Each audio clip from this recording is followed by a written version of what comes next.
Political alliance study में आप सभी का स्वागत है।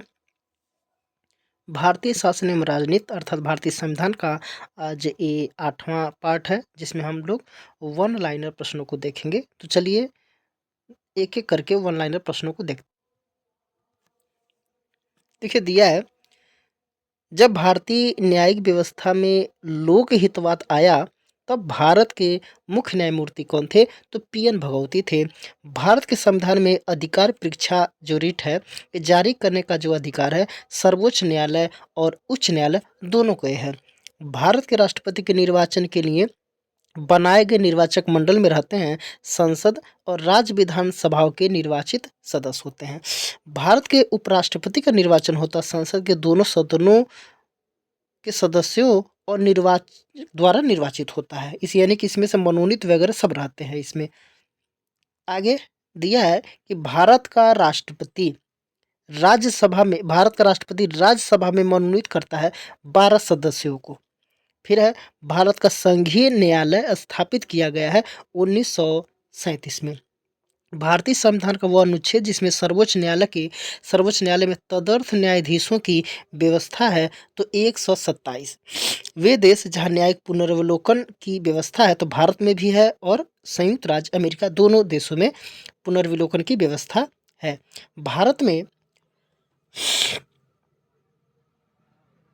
भारत में संसद के एक सदन की गणपूर्ति होती है। सदन के कुल सदस्य संख्या का 1/10 भाग। भारत का राष्ट्रपति आपातकाल की घोषणा कैबिनेट की लिखित सलाह पर कर सकता है। ये व्यवस्था जोड़ी गई है 44वें संविधान संशोधन में जोड़ी गई है। शब्द एक है कॉलेजियम, इसका संबंध है उच्चतम न्यायालय तथा उच्च न्यायालय के न्यायाधीशों की नियुक्ति से संबंधित है। संवैधानिक प्रावधान के अनुसार वित्त आयोग अपना प्रतिवेदन प्रस्तुत करता है तो राष्ट्रपति को करता है। वह अधिनियम भारत में संघीय न्यायालय स्थापित किया गया था तो भारत शासन अधिनियम 1935 द्वारा किया गया था। संविधान का वह अनुच्छेद जिसमें उच्चतम न्यायालय की स्थापना एवं संरचना का वर्णन किया गया तो अनुच्छेद 124 में किया गया है। भारत में सर्वोच्च न्यायालय में न्यायाधीशों की संख्या बढ़ाई जा सकती है तो संसद के अधिनियम द्वारा बढ़ाई जा सकती है। भारतीय संविधान का वह अनुच्छेद जो संसद को राज्य सूची के सभी विषयों पर विधि निर्माण की शक्ति प्रदान करता है तो अनुच्छेद 249 में किया गया है। आगे राज्यसभा को अनन्य अधिकार है तो ये हो जाएगा नई अखिल भारतीय सेवाओं के सृजन की संस्तुति करना हो जाएगा। अध्यक्ष सदन के किसी भी सदस्य को बोलने से रोक सकता है और किसी भी सदस्य को बोलने दे सकता है। ये धारणा कहलाती है बैठ जाना। भारतीय संसद में विभागों से संबंधित 24 समितियों का गठन किया गया है। विभाग से संबंधित लगभग 24 समिति हैं। लोक लेखा समिति का प्रतिवेदन प्रस्तुत किया जाता है, लोकसभा के समक्ष किया जाता है। संसदीय नियंत्रण की विधि नहीं है। राष्ट्रपति का जो अभिभाषण होता है ये संसदीय विधि का जो नियंत्रण ये नहीं कहलाता है। आगे है स्थगन प्रस्ताव का उद्देश्य है तो अविलंबनीय लोक महत्व के मामलों की तरफ सदन का ध्यान आकृष्ट करना, ये स्थगन प्रस्ताव कहलाता है। आगे दिया है कि वह पूर्व प्रधानमंत्री जिनका विचार था कि केवल कार्यार्पित नौकरशाही ही सामाजिक परिवर्तन ला सकती है तो इंदिरा गांधी का ये विचार था। आयोग या फिर समिति जिसने यह सिफारिश की है कि वित्त वर्ष 1 जनवरी से 31 दिसंबर तक हो तो LK झा समिति ने इस तरीके से सिफारिश की थी लेकिन हो नहीं पाया। केंद्रीय सूचना आयोग के में मुख्य चुनाव आयुक्त और चुनाव आयुक्त होते हैं। मुख्य चुनाव आयुक्त और चुनाव आयुक्त होते हैं तो संख्या 10 से अधिक नहीं होती है। आगे बजट एक उपकरण है राजकोषीय नियोजन के लिए, राजकोषीय नियंत्रण के लिए और राजकोषीय नीति के लिए बजट एक उपकरण कहलाता है। भारत में बजट लागू करने वाली नोडल एजेंसी है तो वित्त मंत्रालय नोडल एजेंसी है। आगे एक बार संसद द्वारा वित्तीय आपात की स्वीकृति मिलने के बाद इसकी उद्घोषणा जो है समय तक जारी रह सकती है तो अनिश्चित समय तक जारी रह सकती है। भारत जैसे लोकतांत्रिक प्रणाली में न्यायिक समीक्षा की सख्त की जरूरत है क्योंकि संविधान की सर्वोच्चता के सिद्धांत को बनाए रखने के लिए न्यायिक समीक्षा की बहुत ही जरूरत होती है। जिला जज की नियुक्ति का संबंध संविधान के 233 अनुच्छेद से है। आगे दिया है अनुच्छेद 164 का जो वन है, इसके अधीन राज्यपाल मुख्यमंत्री और मुख्यमंत्री की सलाह पर अन्य मंत्रियों की नियुक्ति करते हैं। वह राज्य जिसमें एकल सदनीय विधायिका है तो तमिलनाडु में है। क्षमा आदि की कुछ मामलों में दंडादेश के निलंबन, परिहार, लघुकरण की राज्यपाल की शक्ति भारतीय संविधान के अनुच्छेद 161 में वर्णित है। वह राज्य जहाँ विधान परिषद का अभाव है तो उड़ीसा में विधान परिषद नहीं पाया जाता है। आगे, एक वित्त विधेयक राज्यपाल की सिफारिश के बिना विधानसभा में प्रस्तुत नहीं की जा सकती है। एक राज्यपाल एक अध्यादेश जारी कर सकता है जब कभी भी राज्य विधानमंडल का सत्र जारी न हो और राज्यपाल संतुष्ट हो कि तुरंत कार्य करने की आवश्यकता है या फिर तुरंत कोई नीति निर्माण करने की आवश्यकता है, तो राज्यपाल एक अध्यादेश जारी करता है और सदन के सदस्यों को बुला करके नीतियाँ बनवाता है या अपना काम करवाता है। ऐसे ही राष्ट्रपति के पास भी ऐसे ही शक्ति होती है। भारत के संविधान का वह अनुच्छेद जिसके प्रावधान के अंतर्गत राज्यपाल किसी विधेयक को राष्ट्रपति के विचार के लिए आरक्षित रख सकता है किसी विधेयक को, तो वो है अनुच्छेद 200। आगे है जम्मू और कश्मीर। जम्मू और कश्मीर इस भूतपूर्व राज्य को अपनी पहली महिला मुख्यमंत्री मिली थी और वर्ष 2016 में मिली थी। भारत के संविधान का वो अनुच्छेद जिसके अंतर्गत राज्य की आकस्मिक निधि की स्थापना कर सकता है तो अनुच्छेद 267 में कर सकता है। राजस्थान विधानसभा का 14वां विधानसभा निर्वाचन 2013 में जो हुआ था, उस निर्वाचन में भारतीय राष्ट्रीय कांग्रेस को सबसे कम स्थान मिले थे। आगे है कि कांग्रेस ने अपने संविधान में बदलाव किया ताकि कांग्रेस के सदस्य दोहरी सदस्यता न धारण कर सकें वर्ष 1948 में। आगे, सापले सुबिक सुबिक सूचकांक यानी कि इंडेक्स से संबंधित है तो मतदान शक्ति से संबंधित है। राजस्थान विधानसभा के प्रक्रिया तथा कार्य संचालन संबंधी नियम के अनुसार लोकहित के विषय पर किसी विषय पर चर्चा पर प्रस्ताव की सूचना लिखित रूप से संबोधित करते हुए विधानसभा सचिव को दी जाती है। एक मंत्री के भार साधन में एक या अधिक विभाग समानुदेशित करके मंत्रियों में राजस्थान सरकार के कार्य का आवंटन करता है तो राज्यपाल मुख्यमंत्री की सलाह से। राजस्थान के वह राज्यपाल जो डूंगर कॉलेज या बीकानेर के प्राचार्य रहे हैं तो डॉक्टर संपूर्णानंद थे। आगे, भारतीय संविधान के अनुच्छेद जो 333 सुनिश्चित करता है कि राज्य की विधानसभा में एंग्लो इंडियन समुदाय का प्रतिनिधित्व हो। छठी अनुसूची के उपबंध जो है गोवा राज्य में लागू नहीं होंगे। राज्य विधानसभा के सदन की बैठक के लिए गणपूर्ति है तो 10 सदस्य अथवा सदन की कुल सदस्य संख्या का 10वां भाग जो भी हो, ऐसा प्रावधान है। आगे, खाली स्थान दिया गया है। फिर संविधान संशोधन द्वारा एक ही व्यक्ति को एक या एक से अधिक राज्यों का राज्यपाल या संघ राज्य क्षेत्रों का उपराज्यपाल नियुक्त किया जा सकता है तो 7वां संविधान संशोधन अधिनियम जो 1956 में हुआ था ये यहाँ पे हो जाएगा।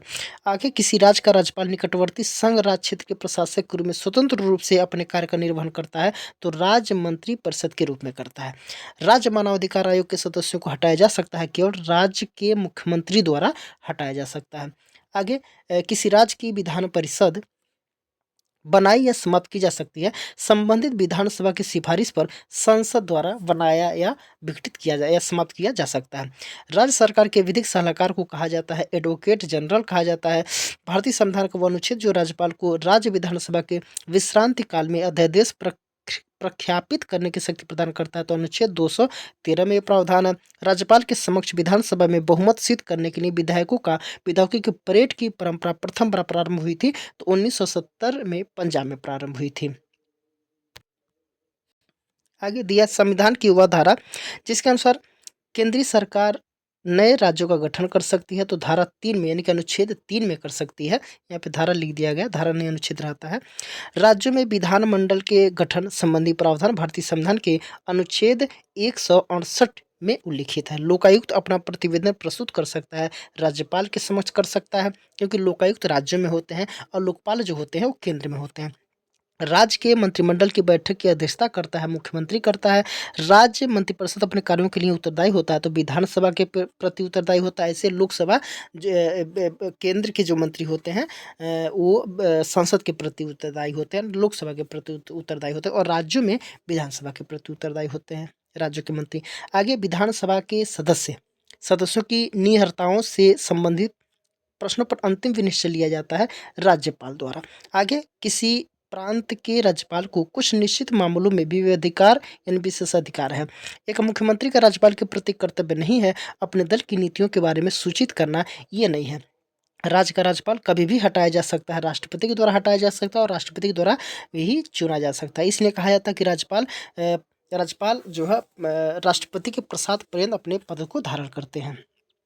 आगे है कि वे भारतीय राज्य जहाँ द्विसदनात्मक व्यवस्था कहते बिहार में भी है द्विसदनी यानी कि विधानसभा और विधान परिषद होता है, और कर्नाटक में, महाराष्ट्र में, उत्तर प्रदेश में भी है। भारत में राज्य विधानसभाओं में न्यूनतम सदस्य संख्या जो होती है वो 60 है। राज्य के मंत्रियों पर अभियोग केवल राज्यपाल के अनुमोदन से हो सकता है। आगे वह राज्य जिसकी असेंबली की अवधि 6 साल की जो थी, ये अब ख़त्म हो गया है, ये थी तो ये जम्मू कश्मीर की थी, अब ये ख़त्म हो गया है। वो राज्य जिनकी राज्य की विधानसभा राज्य की राजधानी को छोड़कर अन्य स्थान पर भी बैठक करते हैं, तो जम्मू और कश्मीर, ये सब व्यवस्थाएं अब नहीं है, इसलिए नहीं है कि अब 370 वाला अनुच्छेद हटा दिया गया है। आगे यहाँ पे थोड़ा सा ब्लर हो गया है, यहाँ पे है भारतीय राज्य के स्वरूप को वृद्धि संबंधी लोकतंत्रात्मक आधुनिकरण माना जाता है। रजनी कोठारी ने भारत का वह राज्य जहाँ विधानसभा की सीट धार्मिक आधार पर आरक्षित होती थी सिक्किम होती है। राज्य सरकार का अंकेक्षण है केंद्र का विषय है। अनुच्छेद 170 के अनुसार राज्य विधानसभाओं जो प्रत्यक्ष रूप से निर्वाचित की गई है के अधिकतम सदस्य हो सकते हैं, तो 500 अधिकतम हो सकते हैं। जैसे उत्तर प्रदेश में जो 403 है, 403 है। आगे राज्य में मुख्यमंत्री समेत मंत्रियों की संख्या के संबंध में संविधान द्वारा निर्धारित प्रतिशत जो है वो 15% है। केंद्र में भी वही और राज्य में भी वही है, 15% है। देखिए, राज्य विधान परिषद भंग नहीं किया जा सकता, परंतु उसे समाप्त किया जा सकता है। आगे राज्यपाल द्वारा नियुक्त वे पदाधिकारी जिन्हें राज्यपाल द्वारा ही हटाया जा सकता है, तो महाधिवक्ता को हटाया जा सकता है, राज्य वित्त आयोग के सदस्य को भी हटाया जा सकता है राज्यपाल द्वारा, और राज्य विश्वविद्यालय के जो कुलपति होते हैं वाइस चांसलर, उनको भी राज्यपाल के द्वारा ही हटाया जा सकता है और उन्हीं के द्वारा नियुक्त किया जाता है।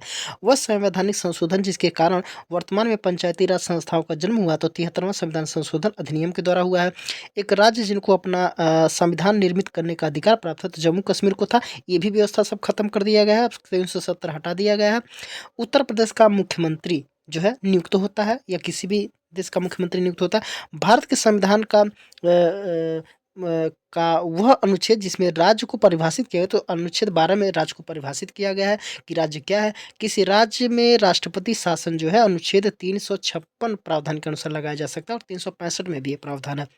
भारत में राष्ट्रपति राज्य के राज्यपाल को नियुक्त करने के प्राधिकृत है, तो कनाडा के प्रतिरूप के आधार पर यह व्यवस्था यहाँ पे दिया गया। वह आयोग जिसने राज्यपाल पद की समाप्ति की अनुशंसा की है, तो प्रशासनिक सुधार आयोग जो है राज्यपाल पद को समाप्त करने के लिए ऐसा सुझाव दिया था, अनुशंसा दिया था। वह राज्य जहाँ विधान परिषद नहीं है, तो उत्तराखंड में भी विधान परिषद नहीं है। विधान परिषद 1/6 सदस्य राज्यपाल द्वारा मनोनीत किए जाते हैं। आगे राज्य की विधान परिषद का सदस्य होने के लिए व्यक्ति की आयु होनी चाहिए 30 वर्ष। ऐसे राज्यसभा में 30 वर्ष होनी चाहिए, और लोकसभा और विधानसभा में 25 वर्ष होनी चाहिए। वह राज्य जिसमें एक सदनी व्यवस्था है, तो उड़ीसा में एक सदनी व्यवस्था विधान परिषद नहीं, सिर्फ विधानसभा होता है। धन विधेयक विधानसभा में प्रस्तुत किया जाता है, तो राज्य की अनुमति से किया जाता है। संविधान का अनुच्छेद जो राज्यों में विधान परिषद की समाप्ति एवं संरचना से संबंधित है, तो अनुच्छेद 169 है। आगे है दिया है कि तेलंगाना में कुल सीट है, तो कितना कुल सीट है, तो तेलंगाना में कुल 119 सीट है। भारतीय संविधान का वो अनुच्छेद जिसके तहत राज्यपाल किसी विधेयक को राष्ट्रपति की सलाह के लिए रख सकता है, तो अनुच्छेद 200 के अनुसार किसी भी विधेयक को राष्ट्रपति के लिए सलाह के लिए वो रख सकता है राज्यपाल। आगे भारतीय राज्यों को उसके गठन के क्रमानुसार व्यवस्थित क्रम है। तो पहले हरियाणा का गठन हुआ था, फिर उत्तराखंड का, फिर झारखंड का, फिर लास्ट में 2014 13-14 में तेलंगाना का गठन हुआ। यह राजनीति नहीं है जो जातिगत हो सकती है, यह जाति है जिसका राजनीतिकरण हो जाता है। यह कथन जो है रजनी कोठारी का कथन है। भारत में भाषाई आधार पर बनाया गया पहला राज्य कौन था? तो आंध्र प्रदेश था। स्वतंत्रोत्तर यानी कि स्वतंत्रता के बाद भारत में जनजातीय आंदोलन हुआ था, बोडो आंदोलन, जो जनजातीय आंदोलन हुआ था स्वतंत्रता के बाद। देखो 92वें संविधान संशोधन अधिनियम 2003 द्वारा भारतीय संविधान में सम्मिलित की गई है बोडो को। जम्मू और कश्मीर पुनर्गठन अधिनियम 2019 को राष्ट्रपति ने 9 अगस्त 2019 तिथि को स्वीकृति प्रदान की है। भारत सरकार ने धनी किसानों को समायोजित करने के लिए राजनीतिक प्रयास किए और विभिन्न वर्गों के हितों का प्रबंधन करने के लिए लोक लुभावन और संरक्षण का सहारा लिया। 1966 से 1990 के बीच में हुआ था। भारत में अलगाववादी आंदोलन का सामना कर रहा नागालैंड, मणिपुर और असम में भी अभी भी अलगाववादी आंदोलन का सामना कर रहा है। पार्टियों द्वारा जनता को लामबंद करने और राजनीतिकरण के ने भारतीय लोकतंत्र को अधिक समावेशी बना दिया है। वह राज्य जिसने ऑपरेशन बरगा शुरू किया था तो पश्चिम बंगाल ने शुरू किया था। प्रथम पिछड़ा वर्ग आयोग और द्वितीय अभिलेख श्रेणी आयोग दिसंबर 1955 और अक्टूबर 1980 में अपनी रिपोर्ट प्रस्तुत की थी। 1960 और 1970 के दशक में छोटे किसानों और भूमिहीन मजदूरों के आंदोलन का उदय शुरू हुआ था तो पश्चिम बंगाल में शुरू हुआ था। आगे वह आंदोलन जो भारत में बड़े बांधों के निर्माण और लोगों के विस्थापन के खिलाफ सबसे बड़े संगठित विरोध आंदोलन के रूप में जाना जाता है तो नर्मदा बचाओ आंदोलन।